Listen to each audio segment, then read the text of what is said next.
Então, pessoal, eu agradeço o convite para conversar com vocês hoje. Desculpem aí qualquer problema, né? Mas muitas vezes esses problemas técnicos acontecem. Então, bem, primeiro algumas definições, né? A primeira é neurofeedback, né? Que, como a tela está mostrando aí, é uma forma de biofeedback que permite controlar padrões de atividade cerebral registradas com um dispositivo tal como o eletrocefalograma, né? Não necessariamente precisa ser um eletrocefalograma, pode ser outras ferramentas, né, que mapeiem a atividade cerebral, né, tipo ressonância magnética funcional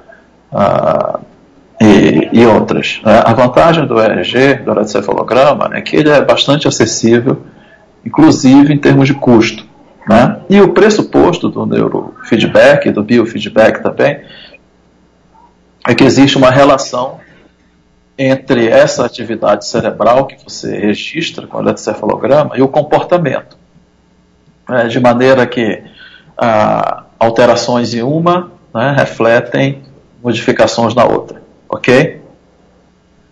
Embaixo dessa figura, desse slide, vocês veem um esquema bem típico, né, de aplicação de neurofeedback, né, onde você tem um sujeito com sensores, né, de eletrocefalograma no escalpo, né, e à esquerda vocês veem um monitor onde aparece a atividade elétrica do córtex dessa pessoa. Ontem, por acaso, né, eu vi no Twitter um post de alguém, um cientista, que disse que trabalha há 30 anos com eletrocefalograma e ele ainda fica maravilhado como, com essa técnica que é tão acessível, você consegue visualizar a atividade elétrica do cérebro, né? Pois então essa atividade, né, uma aplicação básica de neurofeedback, ela está associada com um dispositivo, né, um sistema, né, que vai mostrar para o usuário, né, essa atividade através de um proxy, né, que pode ser através da mudança de cor na tela ou de movimento de um cursor, enfim. Né, então, é por isso que é chamado de neurofeedback, porque o sujeito ele pode aprender, né, jogando um videogame, a otimizar os seus padrões elétricos. Geralmente esses padrões elétricos, quando a gente fala em padrões elétricos, nós estamos falando em faixa de frequência, que vocês devem saber, né, das faixas de frequência comuns do eletrocefalograma, alfa, beta, delta, gama e outras, ok? Bem, uma outra definição tem a ver com a palavra interoceptivo, né, que está no título de apresentação.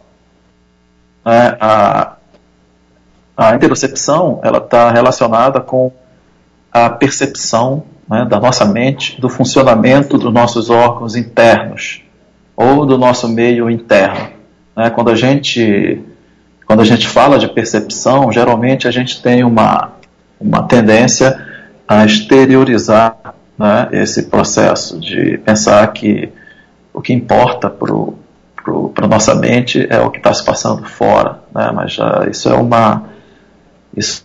um erro, né? Porque nós temos também internamente um ambiente extremamente complexo, né? Que o cérebro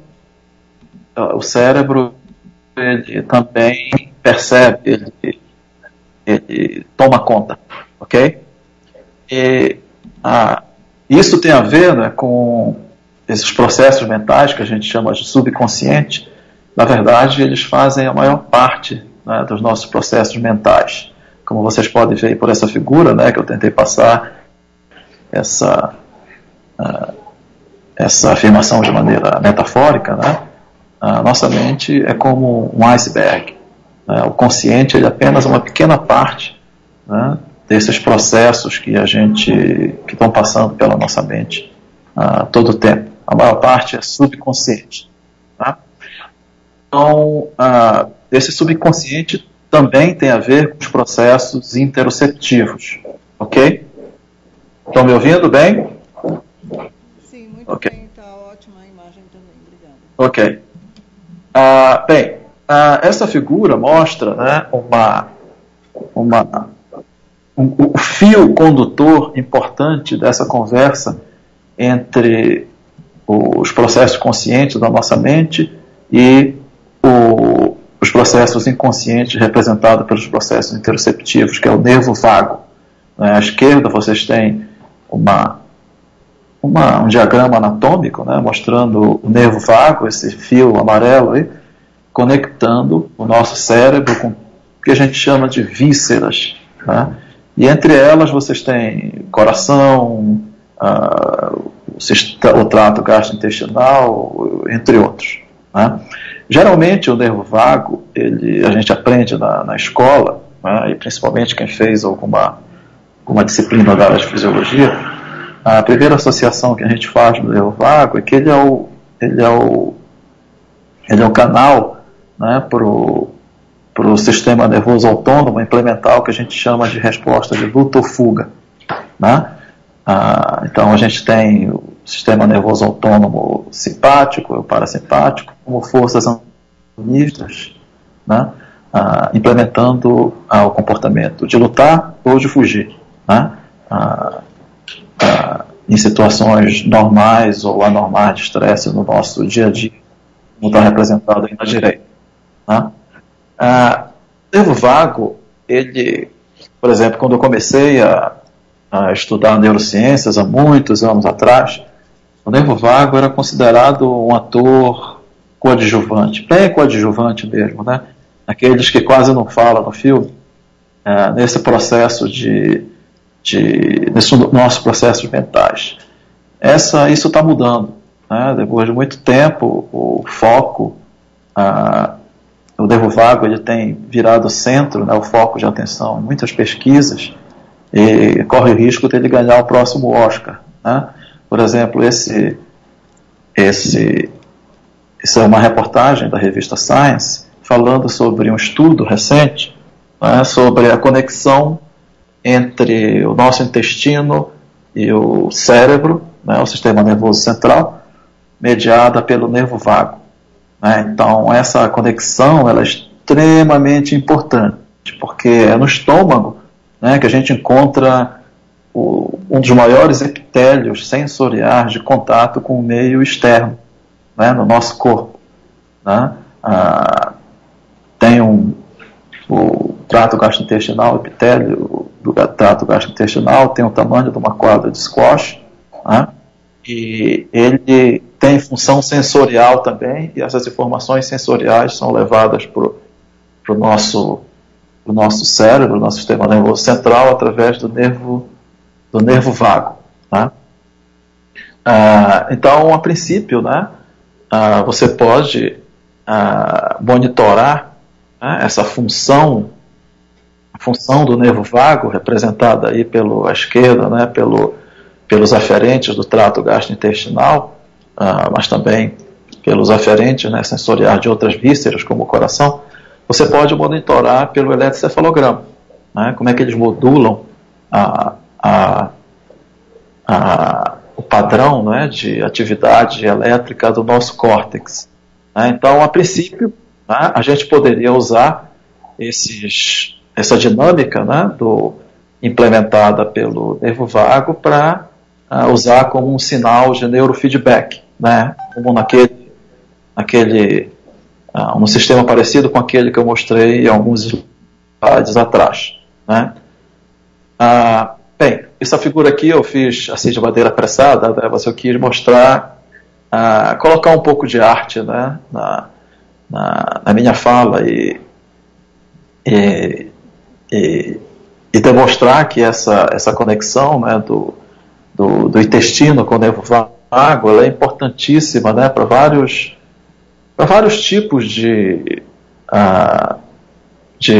cognição, né? Então, por exemplo, quando a gente diz, né, que uma obra de arte me pegou pelo estômago, né, isso agora a gente já sabe que isso é mais do que uma frase de efeito, né? Realmente, quando você considera, né, o efeito de uma obra artística, né, como é que ela te impacta, né? Então essa obra artística ela te impacta de maneira holística, não apenas, né, no sistema nervoso central, no córtex, que é essa parte mais evoluída do nosso cérebro, mas também, inclusive, no intestino, né, através do sistema nervoso entérico. Né? Eu não quis fazer, a princípio, daí um julgamento estético nas duas obras, eu deixo para vocês fazerem.